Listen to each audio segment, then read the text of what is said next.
Resumo didático completo.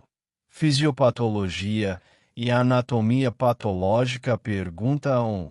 Necrose liquefativa em acidente vascular cerebral isquêmico. Vamos começar entendendo o que é necrose. Necrose é morte celular. Mas existem diferentes tipos de morte celular, e cada um deixa um padrão diferente no tecido. Imagine uma mulher de 68 anos que teve um acidente vascular cerebral. Um acidente vascular cerebral isquêmico significa que uma artéria no cérebro ficou entupida. O sangue não consegue passar. Os neurônios que dependem daquele sangue para receber oxigênio começam a morrer. Agora, quando os neurônios do cérebro morrem por falta de oxigênio, algo muito específico acontece. O tecido cerebral tem muitas células. Tem neurônios. Tem células gliais. Tem células de suporte. Quando todas essas células morrem simultaneamente por falta de oxigênio, elas não morrem de forma arrumada. O tecido se torna líquido. Literalmente, as células se degradam. Os enzimas celulares começam a digerir as proteínas. As membranas celulares se rompem. O tecido se transforma em uma pasta cinzenta líquida. É como se o tecido derretesse. Isso é necrose liquefativa. Liquefativa vem de liquefação, que significa transformação em líquido. É o tipo de necrose específico do cérebro. Acontece porque o cérebro tem muitas enzimas lisossomais. Lisossomas são como sacos de lixo dentro das células. Contêm enzimas que digerem coisas. Quando as células morrem, esses lisossomas se rompem. As enzimas vazam. Digerem tudo ao redor. O tecido fica liquefeito. Então, quando você vê uma imagem de um acidente vascular cerebral isquêmico alguns dias depois, você vê uma cavidade. Não há mais tecido sólido ali. Há um vazio preenchido com fluido. Outros tipos de necrose deixam cicatrizes. Deixam restos de células. Deixam inflamação. Mas a necrose liquefativa no cérebro deixa um buraco. Esse é o padrão clínico. Um paciente tem um acidente vascular cerebral. Dias depois, uma tomografia mostra não mais um coágulo, mas uma cavidade liquefeita. Exclusão das outras opções. Se disséssemos que a necrose é coagulativa, estaríamos errados. Necrose coagulativa é o tipo que acontece no coração, no fígado, nos rins. Nesses órgãos, a morte celular deixa um tecido mais sólido, que pode ser substituído por cicatriz. Mas no cérebro, não. É liquefativa. Se disséssemos que não há necrose, apenas infarto, sem morte celular, estaríamos errados. Um infarto cerebral definitivamente mata células. Sem fluxo sanguíneo, as células morrem. Morrem rapidamente. Morrem completamente. Se disséssemos que a necrose deixa uma cicatriz sólida, estaríamos errados. A necrose liquefativa deixa um buraco, um espaço vazio. A resposta correta é necrose liquefativa. Esse é o padrão patológico do acidente vascular cerebral isquêmico. Pergunta 2. Hemosiderina em hepatócitos por sobrecarga de ferro. Agora vamos falar sobre pigmentos. Pigmentos são substâncias coloridas que se acumulam nas células. Um pigmento importante é a hemosiderina. Hemosiderina é um pigmento que contém ferro. Vem do ferro. O ferro vem da hemoglobina. A hemoglobina é a proteína vermelha que carrega oxigênio nas células sanguíneas. Quando as células sanguíneas velhas morrem, e todas morrem eventualmente. O corpo reciclage a hemoglobina. Extrai a hemoglobina. Remove o ferro. Armazena o ferro para usar novamente. Normalmente, isso é um processo bem organizado. Você usa o ferro, recicla o ferro, usa novamente. Um ciclo perfeito. Mas imagine alguém com sobrecarga de ferro. Pode ser alguém que faz muitas transfusões de sangue. Recebe sangue de outras pessoas repetidamente. Cada unidade de sangue tem hemoglobina. Cada hemoglobina tem ferro. Se você recebe muitas transfusões, recebe muito ferro. Ou pode ser alguém com hemocromatose hereditária. É uma doença genética onde o intestino absorve muito ferro da comida, muito mais do que deveria. O corpo não consegue se livrar do ferro em excesso. Então, semana após semana, mês após mês, ano após ano, o ferro se acumula. Onde se acumula? No fígado principalmente. Os hepatócitos, que são as células do fígado, começam a armazenar ferro.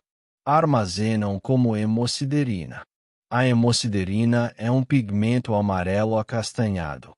Você consegue vê-lo ao microscópio. As células parecem manchadas, parecem sujas, parecem ter poeira dentro delas. Mas esse ferro não fica ali inertemente. Não fica apenas dormindo. O ferro é um metal reativo. Reage com o oxigênio. Produz radicais livres. Radicais livres são moléculas muito reativas que danificam as células, danificam as proteínas, danificam o DNA, danificam as membranas. Ao longo do tempo, esse dano gradual leva à morte das células hepáticas, leva à fibrose, leva à cirrose. O fígado cicatriza, fica duro, deixa de funcionar. Então, a hemosiderina em hepatócitos por sobrecarga de ferro é um sinal de que houve muita hemólise ou muita transfusão ou absorção excessiva de ferro. E é um sinal de que o dano está começando. Exclusão das outras opções. Se disséssemos que a hemosiderina é um pigmento de carbono, estaríamos errados. Hemosiderina é ferro. Carbono é um pigmento diferente que vem de inalar fumaça ou poeira. É preto. Hemosiderina é amarelo acastanhado. Se disséssemos que a hemosiderina é inócua e não causa dano, estaríamos errados. O ferro reativo produz radicais livres. Causa dano oxidativo. Danifica as células. Se disséssemos que a hemosiderina vem de uma infecção, estaríamos errados. Hemosiderina vem do ferro da hemoglobina. Vem do reciclagem de células sanguíneas. A resposta correta é que hemosiderina em hepatócitos representa sobrecarga de ferro e pode levar a dano hepático. Pergunta 3.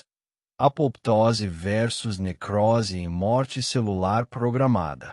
Agora vamos falar sobre dois processos completamente diferentes de morte celular: apoptose e necrose. Necrose, como vimos, é morte desorganizada. É violenta. É como uma explosão. As células incham. As membranas se rompem. O conteúdo vaza. Causa inflamação. Apoptose é diferente. Apoptose é morte programada. É como se a célula tivesse um programa de autodestruição. Quando é hora de morrer, a célula ativa esse programa e morre de forma arrumada. Durante a apoptose, a célula encolhe. O núcleo se condensa. O DNA se fragmenta em pedaços pequenos e ordenados. A membrana celular forma saliências, forma bolhas. A célula se fragmenta em pedaços pequenos chamados corpos apoptóticos. Esses corpos apoptóticos ainda têm a membrana intacta. Não vazam. Não causam inflamação. Por quê? Por que a célula faria isso? Por que teria esse programa de autodestruição? Porque é necessário. Você estava em desenvolvimento. Tinha estruturas extras. Precisava eliminar estruturas extras. A apoptose faz isso. Elimina as células que não são mais necessárias, sem causar dano aos tecidos ao redor. Você tem uma infecção viral. Uma célula está infectada com um vírus. Ao invés de deixar o vírus se replicar e infectar outras células, a célula se autodestrói. Apoptose. A célula morre. O vírus morre com ela. Você tem uma célula que virou cancerosa. Ao invés de deixar o câncer crescer, a célula ativa um gene supressor de tumores. Desencadeia apoptose. A célula morre antes de virar câncer. Apoptose é benefício. É elegante. É bem regulado. Necrose, por outro lado, é o oposto. Necrose é quando algo dá errado.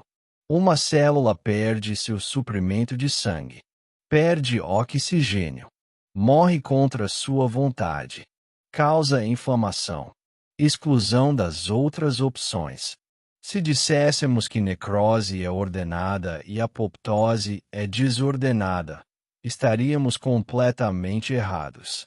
É o oposto. Se disséssemos que apoptose é como explodir, estaríamos errados. Apoptose é controlada, silenciosa, limpa. Se disséssemos que apenas uma delas ocorre em desenvolvimento normal, estaríamos errados. Ambas ocorrem, mas a apoptose é a que remove estruturas extras durante o desenvolvimento. A resposta correta é que a apoptose é morte celular programada, ordenada, sem inflamação. Necrose é morte celular patológica, desordenada, com inflamação. Pergunta 4. Metaplasia como adaptação celular a estresse crônico. Agora vamos falar sobre adaptação. As células não são rígidas, não são imóveis. Quando enfrentam o estresse, elas se adaptam. Uma forma de adaptação é a metaplasia. Metaplasia significa mudança de tipo. Uma célula de um tipo se transforma em uma célula de outro tipo. Imagine um fumante. Fuma cigarros todos os dias. A fumaça entra nos pulmões. Passa pelas vias aéreas. Normalmente, as vias aéreas têm células especializadas. Tem células colunares. Tem cílios. Os cílios se mexem, varrendo o muco e as partículas para fora do pulmão. É um mecanismo de proteção muito bom. Mas a fumaça do cigarro irrita essas células. Dia após dia, semana após semana, mês após mês, as células estão sendo irritadas. O fumo contém muitas substâncias químicas irritantes. Contém monóxido de carbono. Contém alcatrão. Contém nicotina. Todas irritantes. As células colunares ciliadas não conseguem suportar esse estresse crônico. Começam a morrer. Começam a se degradar. Mas há outras células disponíveis. As células escamosas. Células escamosas são mais simples. Têm menos estruturas. Têm menos cílios. Podem resistir melhor ao estresse. Então, as células da via aérea se transformam. Metaplasia. As células colunares ciliadas se transformam em células escamosas. As células escamosas tomam seu lugar. Agora as vias aéreas têm menos proteção. Têm menos cílios. Têm menos capacidade de limpar o muco e as partículas, mas conseguem sobreviver ao estresse da fumaça. Isso é metaplasia. É uma adaptação. Não é ideal. Não é a melhor solução, mas permite que as células sobrevivam a um ambiente hostil. Exclusão das outras opções. Se disséssemos que metaplasia é morte celular, estaríamos errados. Metaplasia é transformação. As células vivem, apenas mudam de tipo. Se disséssemos que metaplasia é permanente e irreversível, estaríamos errados. Se você parar de fumar, as células podem se recuperar, podem voltar ao seu tipo original. Pode levar tempo, pode levar meses, mas é possível. Se disséssemos que metaplasia é um padrão normal que todas as células fazem, estaríamos errados. Metaplasia é uma adaptação a estresse. Não é um processo normal. Indica que algo está errado. Indica que há um estressor crônico. A resposta correta é que metaplasia é uma transformação de um tipo de célula em outro tipo, como resposta a estresse crônico. Pergunta 5. Atrofia muscular por desuso prolongado. Agora vamos falar sobre atrofia. Atrofia significa encolhimento. Uma célula ou um órgão inteiro fica menor.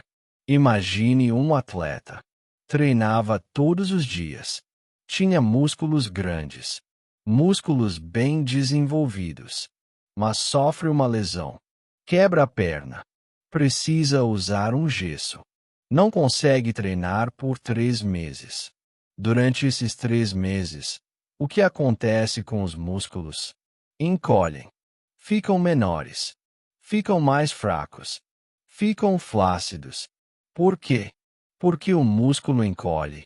Porque o músculo é um tecido que responde ao uso. Se você o usa, ele cresce. Se você não o usa, ele encolhe. Quando você treina, seus músculos se contraem. As fibras musculares se rompem um pouco. É um microdano. Então, seu corpo repara esse microdano. Adiciona mais proteína muscular. O músculo fica maior. Fica mais forte. Mas se você não treina, não há microdano. Não há sinal para adicionar mais proteína. Ao contrário, o corpo começa a remover proteína muscular. Por quê? Porque gastaria energia mantendo músculos que não estão sendo usados. O corpo faz uma economia. Remove a proteína muscular. Usa a proteína para outras coisas. O músculo encolhe. Isso é atrofia por desuso. É uma adaptação do corpo. É uma resposta sensata. Não há propósito em manter músculos grandes se você não os está usando. Mas também é reversível. Se o atleta se recupera da lesão, se volta ao treinamento, se passa por reabilitação, os músculos podem crescer novamente. Podem voltar ao tamanho original. Exclusão das outras opções. Se disséssemos que a atrofia é causada por uma infecção, estaríamos errados. Atrofia por desuso é causada apenas por falta de uso. Não há infecção. Não há inflamação. Não há necrose. Se disséssemos que a atrofia é permanente e irreversível, estaríamos errados. A atrofia por desuso é reversível. Treinamento intenso pode restaurar o tamanho muscular. Se disséssemos que a atrofia é normal em qualquer idade, estaríamos parcialmente errados. A atrofia ocorre em qualquer idade se houver desuso. Mas há um tipo especial de atrofia chamada atrofia senil que ocorre naturalmente com o envelhecimento.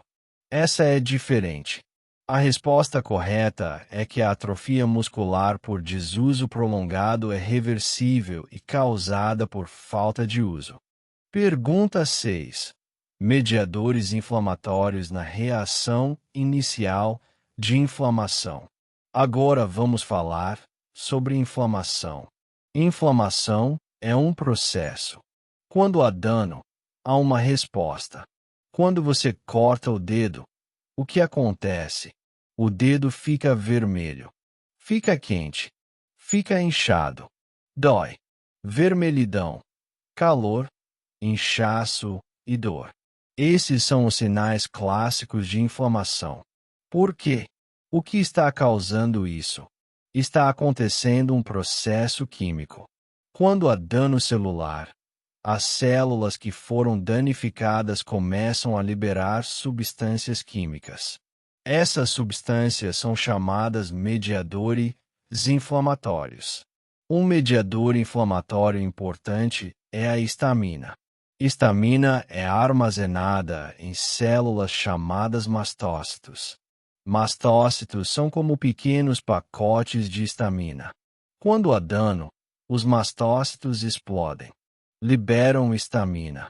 A histamina viaja através do tecido. O que a histamina faz? Ela faz duas coisas principais. Primeiro, faz os vasos sanguíneos dilatarem. Dilatação significa abertura. Os vasos ficam maiores. Mais sangue flui para a área. Isso causa vermelhidão e calor.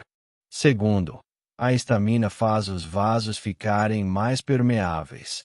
Permeável significa que tem furos. Os fluidos conseguem vazar para fora do vaso. O fluido se acumula no tecido. Causa inchaço. Outro mediador importante é a prostaglandina. Prostaglandina é um eicosanoide. Eicosanoide é uma molécula baseada em ácidos graxos. Prostaglandina causa dor e febre. Há também o complemento. Complemento é um sistema de proteínas no sangue. Quando há dano, as proteínas de complemento se ativam. Elas amplificam a resposta inflamatória. Elas chamam mais células inflamatórias para o lugar do dano. Todas essas substâncias trabalham juntas para causar os sinais de inflamação: vermelhidão, calor, inchaço, dor, exclusão das outras opções. Se disséssemos que a inflamação é causada apenas por infecção, estaríamos errados. A inflamação é causada por qualquer tipo de dano. Pode ser dano por lesão. Pode ser dano por queimadura. Pode ser dano por infecção. Todos causam inflamação. Se disséssemos que os mediadores inflamatórios são benéficos apenas para combater infecções, estaríamos errados. Os mediadores inflamatórios fazem muito mais. Causam inflamação para qualquer tipo de dano. Ajudam a reparar o dano. Ajudam a remover células mortas. É um processo essencial. Se disséssemos que não há mediadores químicos envolvidos, estaríamos errados. A inflamação é totalmente mediada por substâncias químicas. Sem histamina, sem prostaglandina, sem complemento, não haveria inflamação. A resposta correta é que mediadores inflamatórios como histamina, prostaglandina e complemento causam os sinais de inflamação. Pergunta 7. Trombose venosa por imobilidade prolongada. Agora vamos falar sobre coágulos. Coágulos sanguíneos. Trombose é a formação de um coágulo dentro de um vaso sanguíneo. É um evento grave. Imagine uma pessoa que sofre uma fratura. Quebra a perna. Precisa ficar na cama. Imobilizado. Não consegue se mover. A perna está imóvel. Semana após semana. O que acontece com o sangue na perna? Normalmente, quando você se move, seus músculos se contraem. A contração muscular comprime os vasos sanguíneos.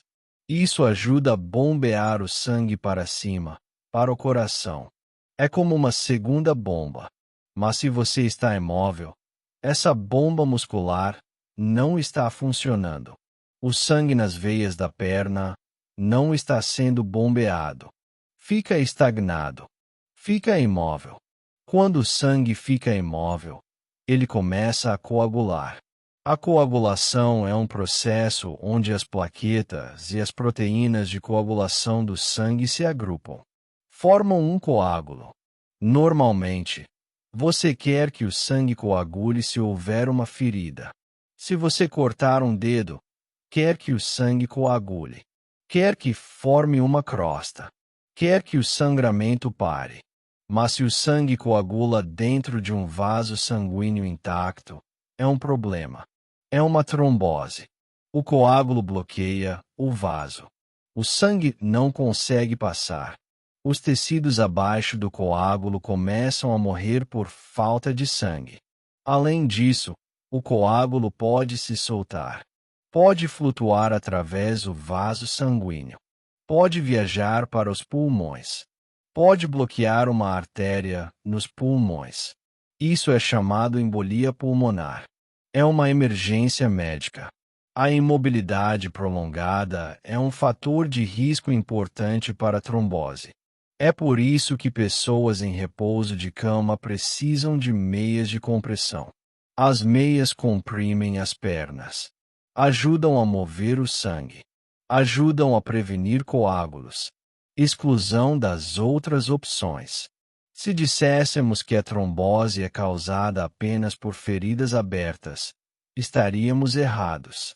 A trombose pode ocorrer sem nenhuma ferida. Pode ocorrer quando o sangue está imóvel. Pode ocorrer quando há dano à parede do vaso. Se disséssemos que a trombose sempre causa morte imediata, estaríamos errados. Algumas tromboses são pequenas. Causam sintomas leves. O corpo consegue se adaptar. Mas algumas são grandes. Podem ser fatais. Se disséssemos que a movimentação não ajuda a prevenir trombose, estaríamos errados. A movimentação ajuda muito. A contração muscular ajuda a bombear o sangue. Evita estagnação. Reduz o risco de trombose.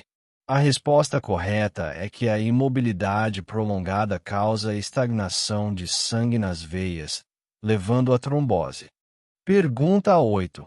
Cicatrização de feridas em 3 fases. Agora vamos falar sobre como o corpo repara uma ferida. Como uma lesão se cura. Imagine uma pessoa que sofre um corte. Uma faca corta a pele. Há sangramento. Há dano tecidual. Como o corpo repara isso? A cicatrização tem 3 fases. Cada fase é importante. Cada fase tem um propósito. A primeira fase é a fase hemostática. Hemostático significa parar o sangramento. Nos primeiros minutos após a lesão, o corpo precisa parar o sangramento. Como? As plaquetas chegam, aderem ao local da lesão, formam uma rolha. A rolha tapa o buraco, previne mais sangramento. Simultaneamente, as proteínas de coagulação do sangue são ativadas. Elas formam uma rede de fibrina. A rede de fibrina reforça a rolha de plaquetas. Forma um coágulo sólido. O sangramento para. A segunda fase é a fase inflamatória. Nos próximos dias, a inflamação ocorre. Células inflamatórias chegam. Células chamadas neutrófilos. Células chamadas macrófagos. Essas células removem células mortas. Removem bactérias. Removem detritos. Limpam o local da lesão. Simultaneamente, fatores de crescimento são liberados. Os fatores de crescimento estimulam o crescimento de novos vasos sanguíneos. Estimulam a formação de novo colágeno. estimulam o crescimento de novas células. A terceira fase é a fase de proliferação. Essa fase pode durar semanas. Novo colágeno é depositado. Nova pele começa a crescer. Novos vasos sanguíneos formam. O tecido fica mais forte. Fica mais organizado. Eventualmente, a ferida cicatriza completamente. Fica mais forte. Não é exatamente igual à pele original. É uma cicatriz. Mas funciona. Protege o corpo novamente. Exclusão das outras opções. Se disséssemos que a cicatrização é um processo único que ocorre de uma vez, estaríamos errados. A cicatrização é um processo em fases. Cada fase é importante. Cada fase tem suas próprias características.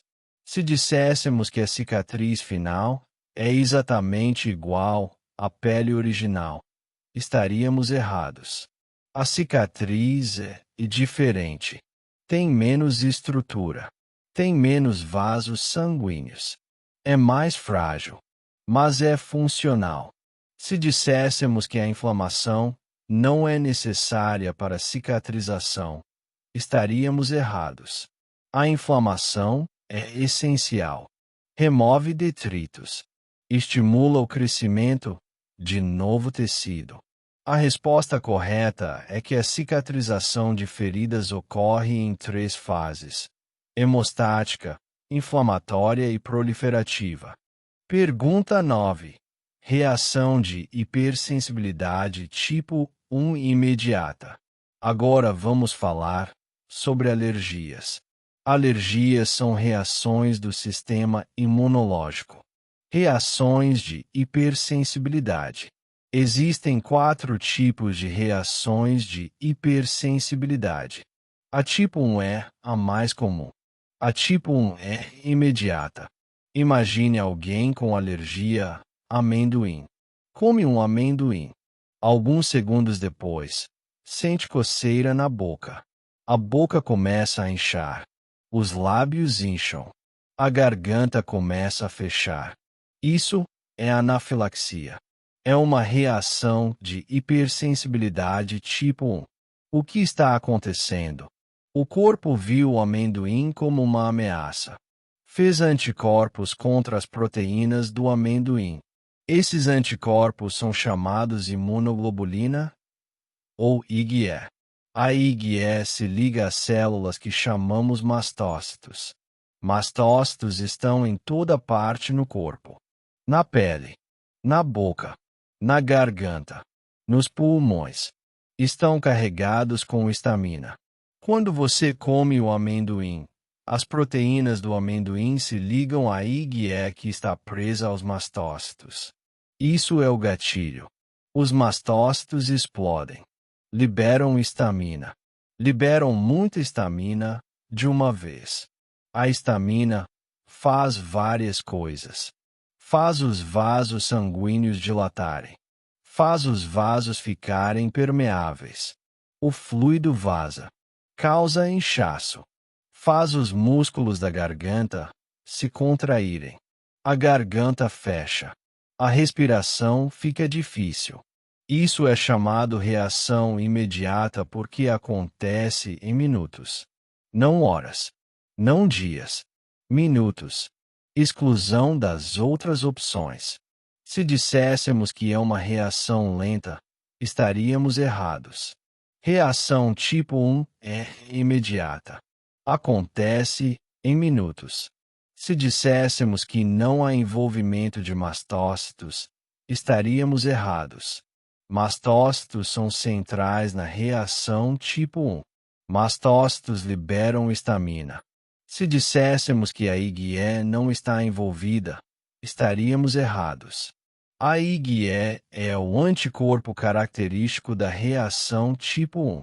A resposta correta é que reação de hipersensibilidade tipo 1 é mediada por IgE, mastócito, histamina, e é imediata. Pergunta 10. Cirrose hepática como estágio final de doença hepática crônica. Agora vamos falar sobre o fígado. O fígado é um órgão incrível, mas pode ser danificado. E quando é danificado cronicamente, pode chegar a um ponto de não retorno. Imagine um alcoólatra. Bebe álcool todos os dias, semana após semana, ano após ano. O álcool é hepatotóxico. Significa que o álcool danifica o fígado. É tóxico para o fígado. Como o álcool danifica o fígado? O álcool é metabolizado no fígado. Os hepatócitos processam o álcool. Durante o processamento, substâncias químicas reativas são produzidas. Essas substâncias danificam as células, danificam o DNA, danificam as membranas. Nos primeiros estágios, a inflamação, a infiltração de células inflamatórias. O fígado fica inchado, fica dolorido, mas ainda funciona. No estágio seguinte, a esteatose. Esteatose significa gordura. O fígado fica cheio de gotículas de gordura. Os hepatócitos acumulam gordura. O fígado fica amarelado. Fica maior. Ainda funciona, mas menos bem. Se o dano continua, a necrose. Hepatócitos morrem. A inflamação contínua. Eventualmente, após anos de dano, a cicatrização. O tecido cicatricial substitui o tecido hepático normal. A fibrose. A fibrose pode levar à cirrose. A cirrose é o estágio final. É quando a maioria do fígado é cicatriz. O fígado está duro, está contraído, está praticamente não funcional. Na cirrose, o sangue não consegue fluir bem através do fígado. Começa a se acumular nas veias. As veias incham. Pode haver sangramento de varizes. Pode haver acúmulo de fluido na barriga. Pode haver coma hepático. Pode haver morte. A cirrose é irreversível. Não consegue se recuperar de cirrose. O fígado não pode se regenerar o suficiente. Exclusão das outras opções. Se disséssemos que o fígado pode se recuperar completamente de cirrose, estaríamos errados. Uma vez que a cirrose se desenvolveu, é irreversível. Se disséssemos que o álcool não é hepatotóxico, estaríamos errados. O álcool definitivamente danifica o fígado. Se disséssemos que a cirrose ocorre rapidamente, em semanas, estaríamos errados. A cirrose se desenvolve ao longo de anos. Leva tempo. Precisa de dano prolongado. A resposta correta é que a cirrose é o estágio final de doença hepática crônica, onde há extensa cicatrização e perda de função hepática. Pergunta 11. Fibrose pulmonar como complicação de inflamação crônica pulmonar. Agora vamos falar sobre os pulmões. Os pulmões são órgãos delicados. Precisam estar moles. Precisam ser capazes de se expandir. Precisam ser capazes de traçar oxigênio. Imagine alguém que trabalha em uma fábrica. Inala poeira todo dia. Durante anos, décadas, a poeira se acumula nos pulmões. Os pulmões tentam se livrar da poeira. Enviam células inflamatórias. Tentam remover a poeira. Mas a poeira é inerte. Não pode ser digerida. As células inflamatórias não conseguem se livrar dela. Simplesmente inflamam o tecido pulmonar. A inflamação continua dia após dia, ano após ano. Eventualmente, a inflamação crônica leva a uma resposta. O corpo tenta consertar o dano. Tenta depositar colágeno. Tenta cicatrizar o tecido. mas a deposição de colágeno é permanente. É fibrose. O colágeno deixa o tecido duro. Deixa o tecido inflexível. Gradualmente, o pulmão fica cheio de fibrose. Fica duro. Fica contraído. Não consegue se expandir bem. Não consegue traçar oxigênio bem. O paciente começa a ficar sem ar. Precisa respirar mais rápido. Precisa se esforçar mais para respirar. Eventualmente, não consegue respirar bem. Isso é fibrose pulmonar. É irreversível. Uma vez que o colágeno foi depositado, não consegue ser removido. Exclusão das outras opções. Se disséssemos que a fibrose pulmonar é causada apenas por infecção, estaríamos errados. Pode ser causada por exposição à poeira. Pode ser causada por exposição à fumaça. Pode ser causada por autoimunidade. Pode ser causada por muitas coisas. Se disséssemos que a fibrose pulmonar é reversível, estaríamos errados. Fibrose é cicatrização. Cicatrização é permanente.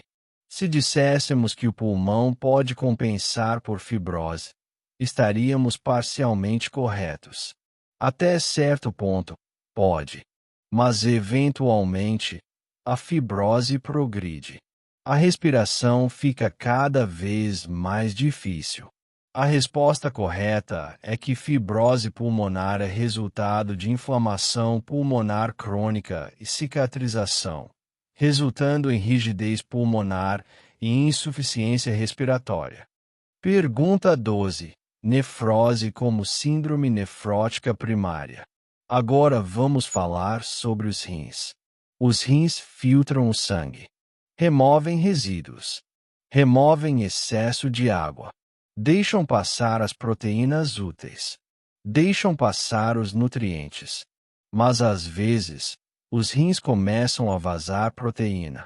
Começam a deixar passar a proteína que deveria ser retida. Isso é uma síndrome nefrótica. Imagine uma criança que desenvolve síndrome nefrótica. Seus rins começam a vazar proteína. Muita proteína. A proteinúria é massiva. O paciente perde quilogramas de proteína pela urina todo dia. O que acontece? O nível de proteína no sangue cai. Cai dramaticamente. Isso afeta o balanço de fluidos. Normalmente, a proteína no sangue mantém a água dentro dos vasos.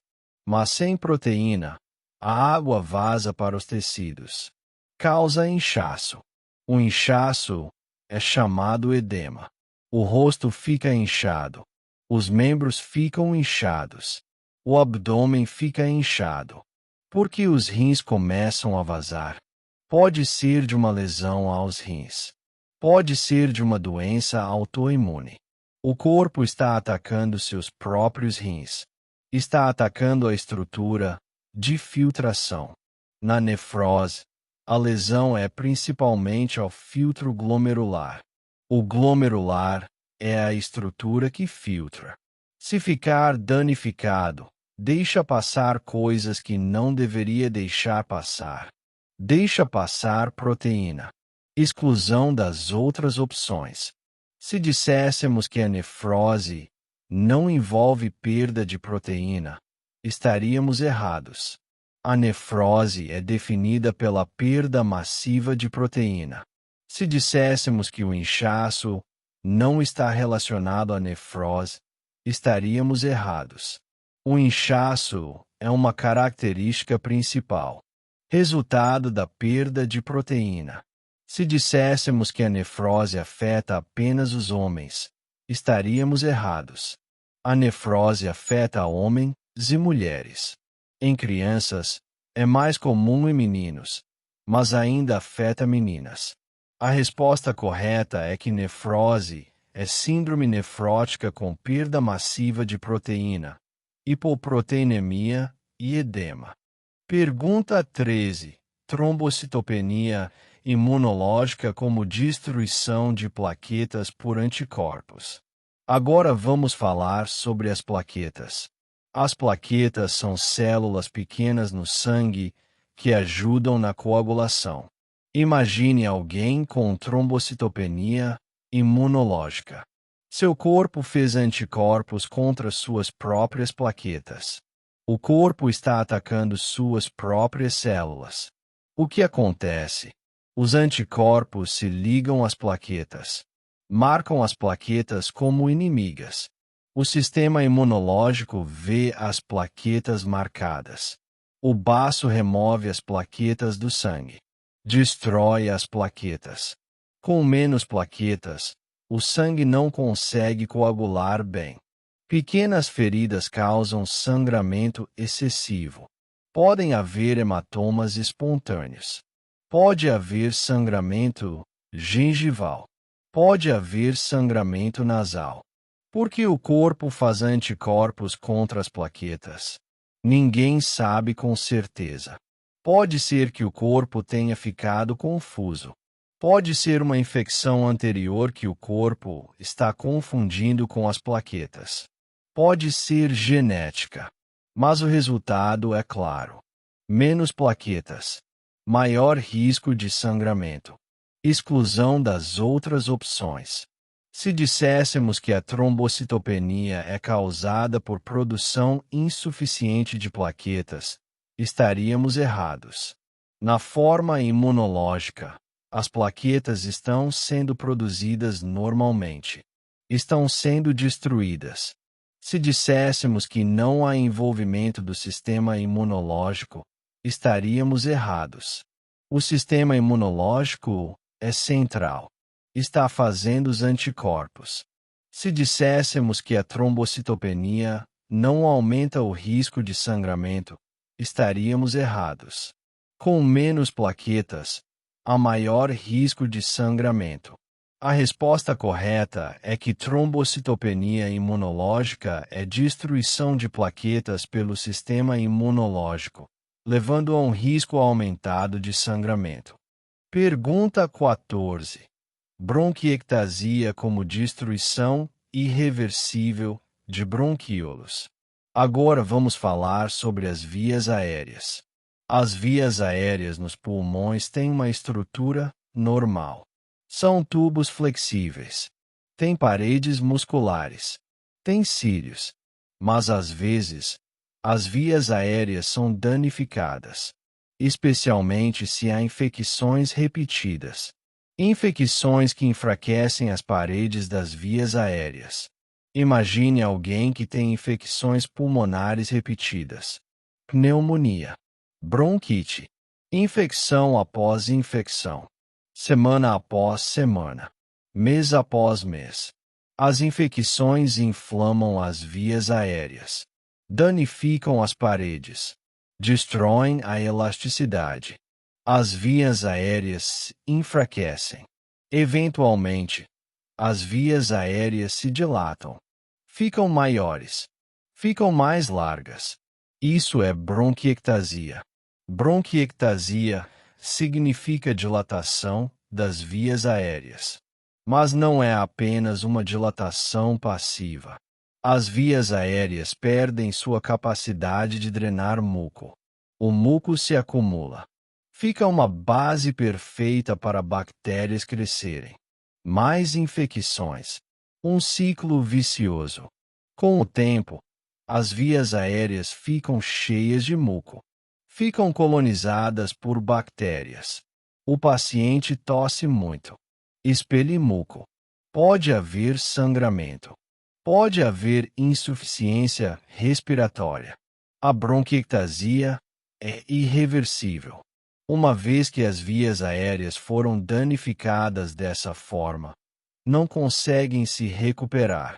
Exclusão das outras opções. Se disséssemos que a bronquiectasia é causada por um único episódio infeccioso, estaríamos errados. Precisa de dano repetido. Infecções repetidas. Se disséssemos que as vias aéreas são contraídas na bronquiectasia, estaríamos errados. São dilatadas, expandidas. Se disséssemos que a bronquiectasia é reversível com antibióticos, estaríamos errados. O dano estrutural é permanente. Antibióticos podem controlar as infecções, mas não podem desfazer o dano. A resposta correta é que bronquiectasia é dilatação irreversível das vias aéreas causada por infecções pulmonares repetidas. Pergunta 15. Aterosclerose como doença degenerativa de artérias. Agora vamos falar sobre o coração e os vasos sanguíneos.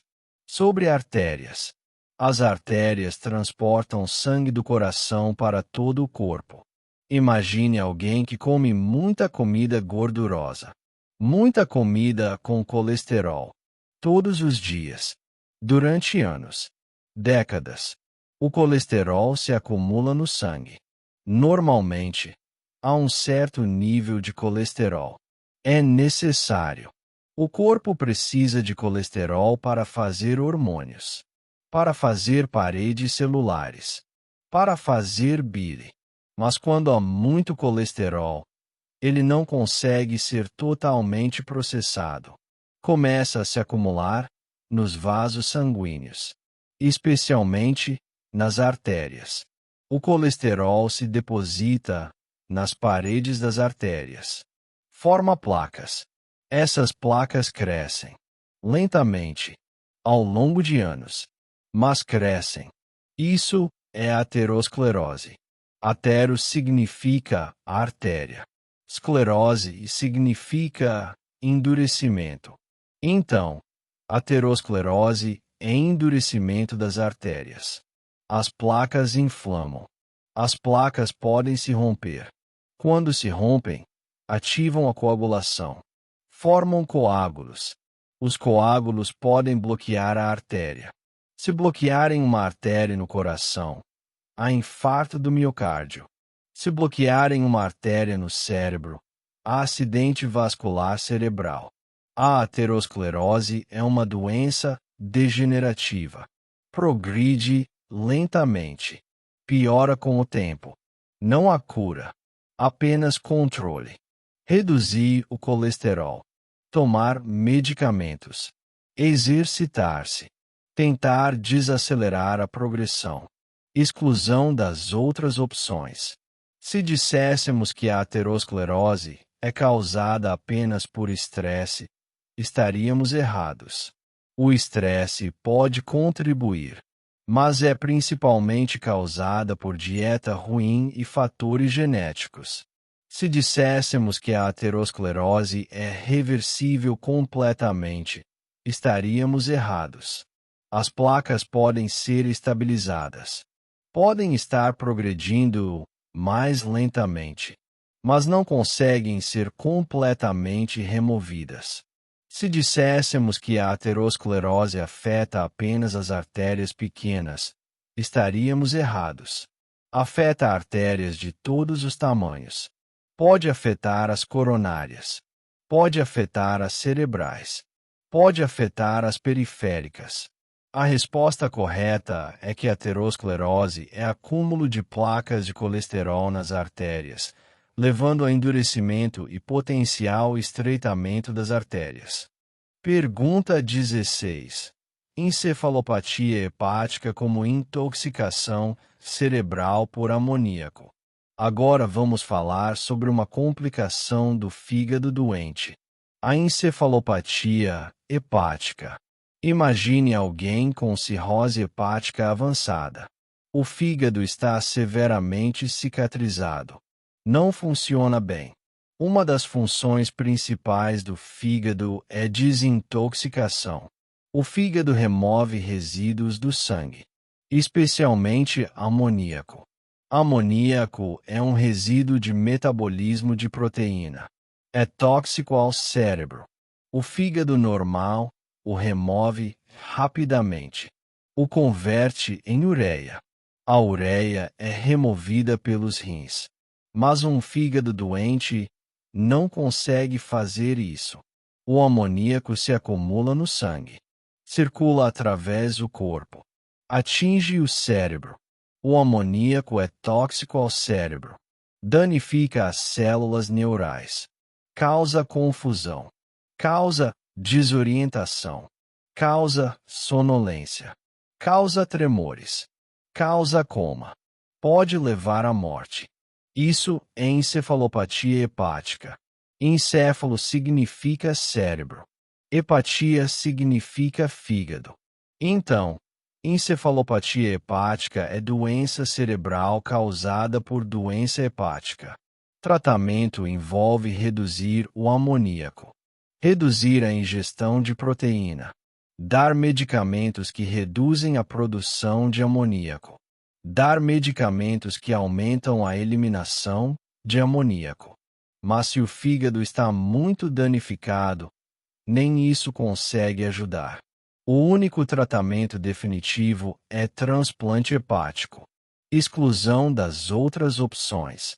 Se disséssemos que a encefalopatia hepática é causada por deficiência de vitamina, estaríamos errados. É causada por acúmulo de amoníaco. Se disséssemos que o amoníaco não é tóxico ao cérebro, estaríamos errados. O amoníaco é altamente tóxico. Se disséssemos que o fígado não tem papel na desintoxicação, estaríamos errados. A desintoxicação é uma função principal do fígado. A resposta correta é que encefalopatia hepática é intoxicação cerebral por amoníaco em decorrência de insuficiência hepática. Pergunta 17. Síndrome da angústia respiratória aguda como falha de oxigenação pulmonar. Agora vamos falar sobre uma emergência pulmonar. Síndrome da angústia respiratória aguda, muitas vezes chamada SARA ou ARDS em inglês. Imagine alguém que está em coma. Aspirou o vômito. O vômito entrou nos pulmões. Ou imagine alguém que foi queimado. Teve uma queimadura séria. Ou imagine alguém que teve sepse. Uma infecção generalizada. Em todos esses casos, os pulmões sofrem dano. O dano ativa uma resposta inflamatória. As células inflamatórias chegam, causam mais dano. As paredes dos alvéolos se danificam. Os alvéolos começam a vazar. O fluido sanguíneo vaza para os pulmões. Os pulmões ficam cheios de fluido. Ficam inundados. Agora, o paciente não consegue traçar oxigênio. O oxigênio tem que passar através do fluido para chegar às células. Não consegue passar. O oxigênio no sangue cai. Fica perigosamente baixo. O paciente fica cianótico. Azul. Respira muito rápido. Está ofegante. Precisa de oxigênio. Pode precisar de ventilador. Isso é síndrome da angústia respiratória aguda. É uma emergência. Pode levar à morte. Tratamento envolve ventilação mecânica, suporte de oxigênio, tratamento da causa subjacente. Se for aspiração, remover o vômito. Se for queimadura, tratar a queimadura. Se for sepse, dar antibióticos. Mas mesmo com tratamento, a mortalidade é alta. Muitos pacientes não sobrevivem. Exclusão das outras opções. Se disséssemos que a síndrome da angústia respiratória aguda é uma doença crônica, estaríamos errados. É aguda. Ocorre rapidamente. Se disséssemos que não há inflamação envolvida, estaríamos errados. Inflamação é central no processo. Se disséssemos que os pulmões podem funcionar normalmente durante a síndrome da angústia respiratória aguda, estaríamos errados. Os pulmões estão severamente prejudicados. Não conseguem trocar gases. A resposta correta é que síndrome da angústia respiratória aguda é falha aguda de oxigenação pulmonar causada por lesão pulmonar inflamatória. Pergunta 18. Rejeição de transplante como resposta imunológica ao órgão transplantado. Agora vamos falar sobre transplantes. Transplantes de órgãos: coração, fígado, rim, pulmão. Um transplante é uma esperança. Um paciente com falência de um órgão recebe um órgão novo de um doador. Pode salvar vidas. Mas há um grande problema: o sistema imunológico. O sistema imunológico do receptor vê o novo órgão como estranho, como inimigo. Tem proteínas na superfície do órgão que são diferentes da do receptor. O sistema imunológico detecta essas diferenças. As células T do receptor veem o órgão como estranho. Começam a atacar. Começam a danificar. Começam a destruir o órgão. Há anticorpos formados contra o órgão. Os anticorpos se ligam ao órgão. Marcam para destruição. Isso é rejeição. Rejeição de transplante. Como se impede? Com medicamentos imunossupressores. Medicamentos que desligam o sistema imunológico. Permitem que o órgão sobreviva.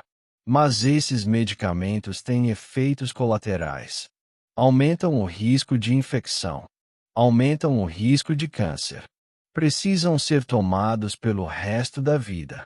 E mesmo com medicamentos imunossupressores, alguns órgãos ainda são rejeitados, especialmente após muitos anos. Se a compatibilidade melhora entre doador e receptor, a rejeição é menos provável. É por isso que o matching HLA é importante. Tentar encontrar um doador com HLA similar. Exclusão das outras opções. Se disséssemos que a rejeição é apenas psicológica, estaríamos errados.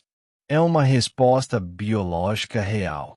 O sistema imunológico está atacando. Se disséssemos que medicamentos imunossupressores são perfeitamente seguros, estaríamos errados.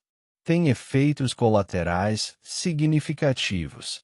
Se disséssemos que a rejeição nunca pode ser evitada, estaríamos errados.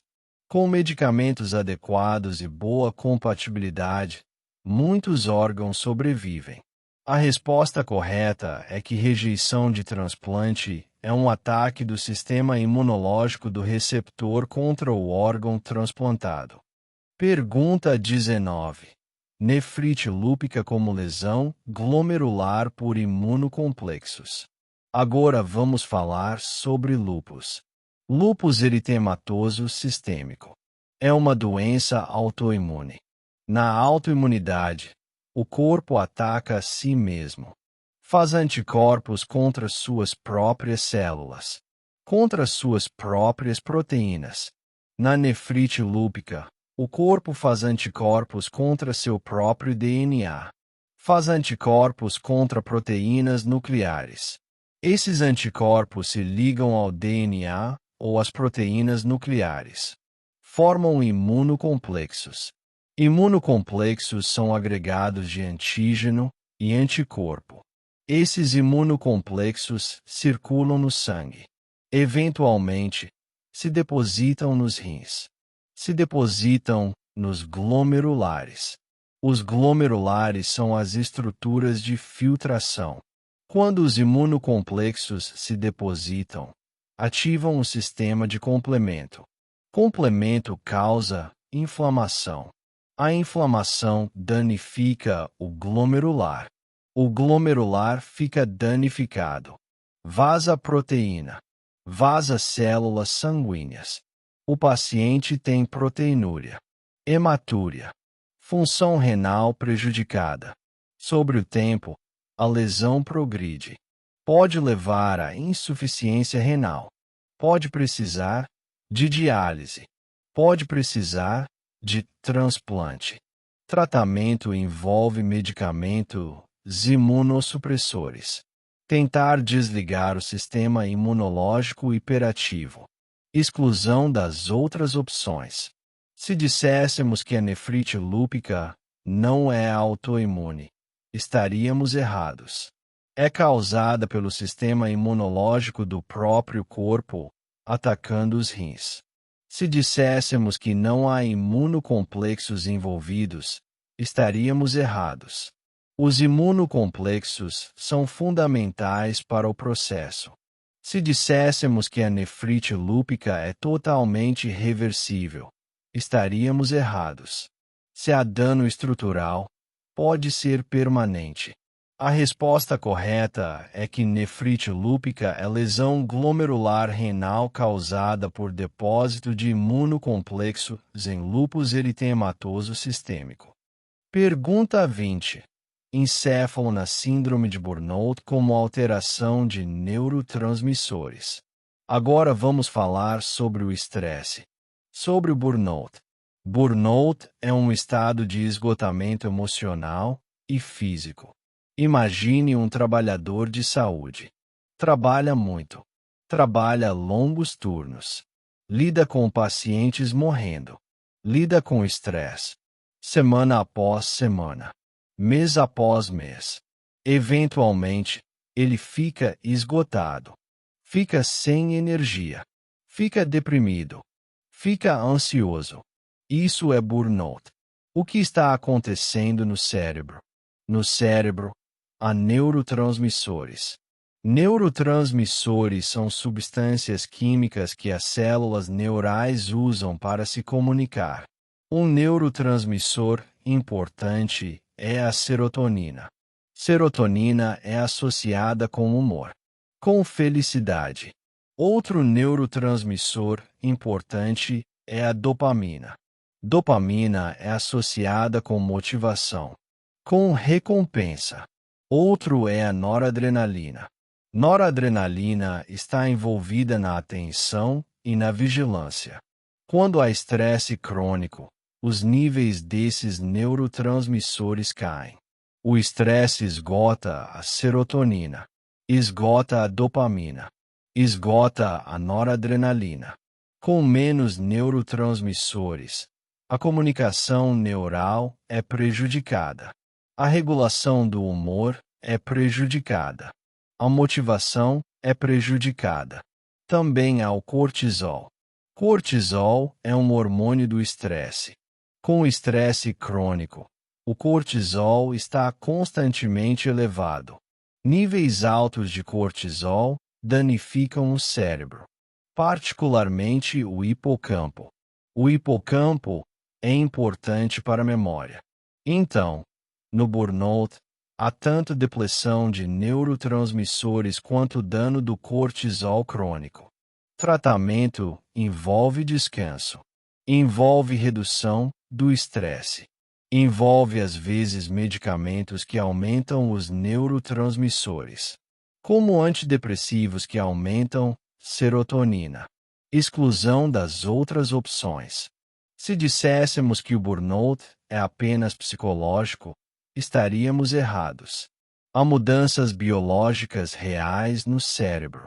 Se disséssemos que não há envolvimento de neurotransmissores, estaríamos errados. Neurotransmissores estão centralmente envolvidos. Se disséssemos que o cortisol elevado não causa dano, estaríamos errados. Cortisol crônico causa dano cerebral.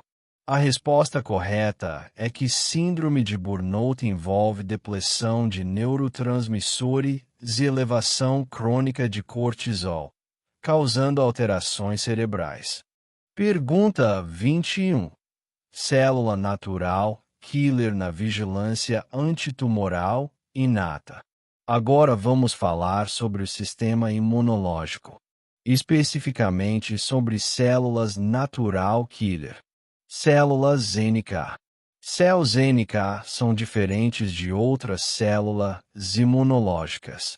Células T são aprendidas. Passam por treinamento no timo. Aprendem a reconhecer antígenos específicos. mas células NK são inatas. Nascemos com elas. Têm um sistema de reconhecimento diferente. Como células NK reconhecem células cancerosas? Todas as células normais têm proteínas de classe 1 de antígeno leucocitário humano. HLA classe 1. Essas proteínas dizem ao sistema imunológico: eu sou normal. Eu pertenço aqui. Não me ataque. Mas células cancerosas frequentemente perdem essas proteínas HLA. Por quê? Porque se perdem as proteínas HLA, o sistema imunológico não consegue reconhecê-las como estranhas. Conseguem se esconder. Mas células NK têm um receptor especial chamado KIR. KIR significa Killer Inhibitor e Receptor. Receptor inibitório de matador. O KIR reconhece a presença de HLA classe 1. Se há HLA classe 1, o KIR diz: não matar. A célula NK deixa em paz. Mas se não há HLA classe 1, não há sinal inibitório. A célula NK diz: matar. A célula NK ataca a célula cancerosa. Mata ela. É um sistema inteligente. Se uma célula disfarçar tirando seu HLA, a célula NK a reconhece pelo disfarce ausente. Reconhece a célula suspeita. Células NK são muito importantes para a vigilância contra câncer, especialmente câncer inicial. Antes que o câncer tenha desenvolvido maneiras sofisticadas de escapar do sistema imunológico. Exclusão das outras opções. Se disséssemos que células NK são treinadas como células T, estaríamos errados. Células NK são inatas. Não precisam treinamento. Se disséssemos que células NK não conseguem reconhecer câncer, estaríamos errados. Células NK especificamente reconhecem a ausência de HLA como sinal de problema. Se disséssemos que células NK são apenas para combater infecções, estaríamos errados. Células NK têm múltiplos papéis, incluindo vigilância antitumoral. A resposta correta é que células natural killer reconhecem e destroem células cancerosas através de vigilância inata contra a ausência de HLA classe 1. Resumo final. Percorremos 21 questões de patologia, desde necrose liquefativa até vigilância antitumoral, desde pigmentos até imunologia, desde doença hepática até doença renal. A patologia é o estudo das doenças. É o estudo de como as coisas dão errado. Compreender patologia é compreender por que as pessoas ficam doentes. Como o corpo responde à doença. Como a doença progride. Cada conceito que cobre é fundamental. Cada é importante para um futuro profissional de saúde. Cada vai aparecer novamente e novamente durante sua carreira. Estude bem. Compreenda bem, pois esses conhecimentos são a base de toda a medicina.